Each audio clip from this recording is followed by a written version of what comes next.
احنا عارفين ان سر الزيجة كان مرتبط ارتباط وثيق بقداس الإفخارستية، يعني بيجري قبل بدء القداس، وبعد إتمام مراسيم سر الزيجة بيبدأ القداس. وأول اتنين يتناولوا كان العريس والعروس بعد الإكليروس بحلول القرن التاسع الميلادي. بدأ توقف ارتباط سر الزيجة بقداس الإفخارستية في بعض الجهات في مصر. عندنا مخطوط اسمه مخطوط الدير الأبيض بسوهاج، ده يرجع لأواخر القرن العاشر أوائل القرن الحادي عشر الميلاد.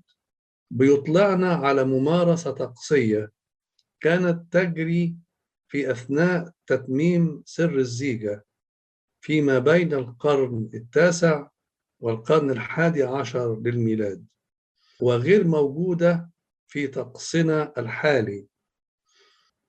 صلاة تقال على الخبز، عنوانها بالقبط الصعيدي بما معناه صلاة الخبز،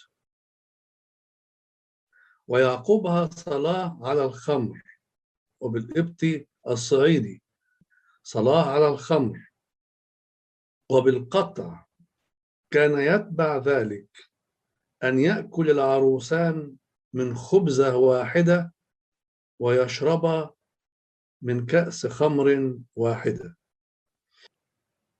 بيبين أننا الآن أمام الوقت الذي بدأ فيه يتوقف سر الزيجة عن ارتباطه الوثيق بسر الإفخارستية في بعض الجهات، فكان أن استعاضت بعض الكنائس بهذه الممارسة بديلا للتناول من الأسرار المقدسة في القداس الإلهي.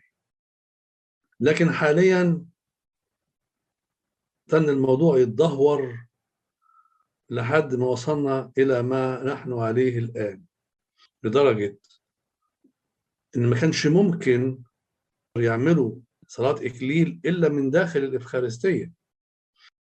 الناس الأعيان بتوع بعض البلاد كانوا يخلوا القداس يتعمل بعد الظهر عشان هم هيعملوا الإكليل بعد الظهر. البابا غبريال بن توريك نزل قانون يحرم فيه الكلام ده، قال القداس بيتعمل في النهار في الصبح، فانفصل القداس عن سر الزيجة اللي بقى بعد الظهر، ولكن ظل سر الزيجة يقام يوم الأحد بعد الظهر.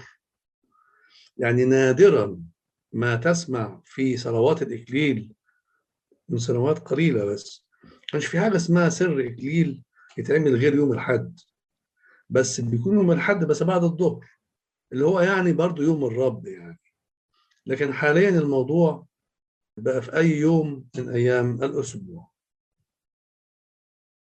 إن انفكاك سر الزيجة عن سر الإفخارستية استغرق قرون طويلة، وحدث ذلك ببطء شديد، ولم تكن كل الجهات في أنحاء مصر الواسعة تسير بالتوازي معا في هذا الأمر. وما يذكره مخطوط الدير الأبيض بسوهاج بيضعنا أمام الإرهاصات الأولى اللي بدأ عندها سر الزيجة يبتعد عن سر الإفخارستية. من جهة أخرى بيطلعنا القرن التاسع الميلادي على عادة قبطية قديمة جدا ورد ذكرها في مخطوط خلاج الدير الأبيض بسوهاج أيضا، بتنفرد بها الكنيسة القبطية، وهي دهن العروسين بالزيت في صلاة الإكليل. ده تقليد قبطي يعود إلى ما قبل القرن التاسع الميلادي على أقل تقدير، ولا زالت هذه العادة تمارس حتى اليوم في كافة الكنائس القبطية. بيكشف لنا خلاج الدير الأبيض بسوهاج دقائق الطقس القبطي القديم في هذه الجزئية، حيث يورد نص صلاة تقال على الزيت، ويعقبها مباشرة نص الصلاة التي تقال على لبس الأكاليل، ثم يليها نص صلاة المسح بالزيت بعد وضع الأكاليل.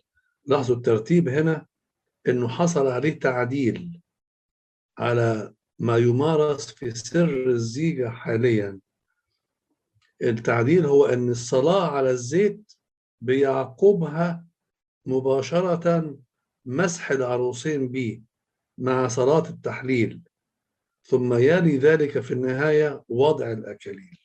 تعديل بسيط حصل، ولكنه كان أيضا بيتبع طقس قديم، إن فيه وضع أكاليل ودهن بالزيت.